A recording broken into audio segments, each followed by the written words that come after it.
बिस्मिल्लाहिर्रहमानिर्रहीम। अस्सलाम वालेकुम। कैसे हैं मेरे बहन भाई? सब ठीक है ना? अपने अपने घरों में खुश खुर्रम में खैर वफियत से हैं। आज मैं गोश्त, पालक और आलू बना रही हूँ। मुझे उम्मीद है आप लोगों को पसंद आएगा और अल्लाह करे पसंद आए। और इसके साथ ही मैं ये रेसिपी आपको दे रही हूँ। ये तकरीबन हाफ के जी गोश्त है, बकरे का गोश्त है। ये 1 मीडियम प्याज है और 1.5 जिंजर है, टेबल स्पून। ये 2 टमाटर हैं बड़े। और ये आलू है तकरीबन 3 मीडियम है। ये स्पिनच है, पालक तकरीबन 2 से 3 गड्डियाँ। 1 टेबल स्पून साल्ट है, 1 टेबल स्पून रेड मिर्चें हैं, चिल्ली जो है। 1/2 टेबल स्पून हल्दी है और 2 टेबल स्पून जो है ये गार्लिक है। और 1 टेबल स्पून धनिया है, 1 टेबल स्पून ब्लैक पेपर है, 1 टेबल स्पून भुना गोटा ज़ीरा है। अब ये जो अनियन है हमने लिया था, टमाटर और जिंजर और सारी चीज़ें हमने इसके अंदर डालनी है। गोश्त पहले से हमने धो के तैयार करके उसको रखा हुआ था। और गार्लिक है इसमें। और ये हल्दी है तकरीबन 1/2 टेबल स्पून।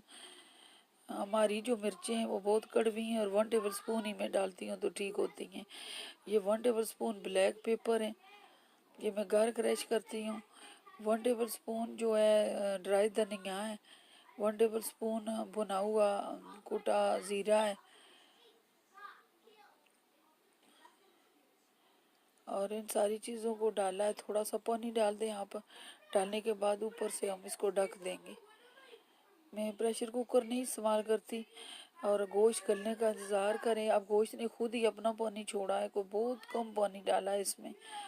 ये आयल है तकरीबन 1 कप हाफ जो है वो आयल है इसमें डाला है।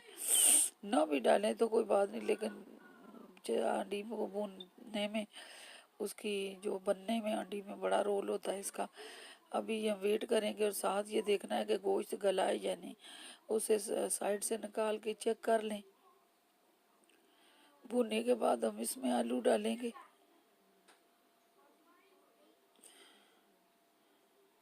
आलू डालेंगे क्योंकि आलू से हमारी अंडी कोई मुकम्मल नहीं होती। मेरे बच्चे या एक वो कोई सी भी अंडी बनाए उसमें आलू डालें तो वो खाता है। ये स्पिनच है, 3 गड्डियाँ थी, देसी पालक थी छोटी छोटी सी गड्डियाँ, तो वो भी मैंने कहा इसके अंदर ऐड कर दूँ। इसके बाद स्पिनच को मैंने उबाला नहीं, उबाल के भी ग्राइंड करके भी मैं पकाती हूँ, लेकिन वो बाकी डिशों में आपको दिखाऊंगी। ये इसी के साथ ही बन जाएगी। ताज़ा ताज़ा पालक थी तो इस वजह से। अभी देखें गोश्त जो है बेहतरीन बोटी है। इसकी ग्रेवी जो है मैंने थोड़ी ढीली रखनी है। ये पालक तैयार हो गई है और अभी मैं इधर से ही आपको डिश ये देखें पालक और गोश्त आलू गल गए तकरीबन। अगर आपको पसंद है तो ज़रूर शेयर करें और सब्सक्राइब करें ताकि, और बेल को क्लिक करें ताकि आने वाली वीडियो आपको बआसानी मिल जाए। और बहुत सी दुआओं के साथ मैं आपसे इजाज़त चाहूँगी। प्लीज़ मुझे अपनी दुआओं में याद रखिएगा। अल्लाह हाफिज़।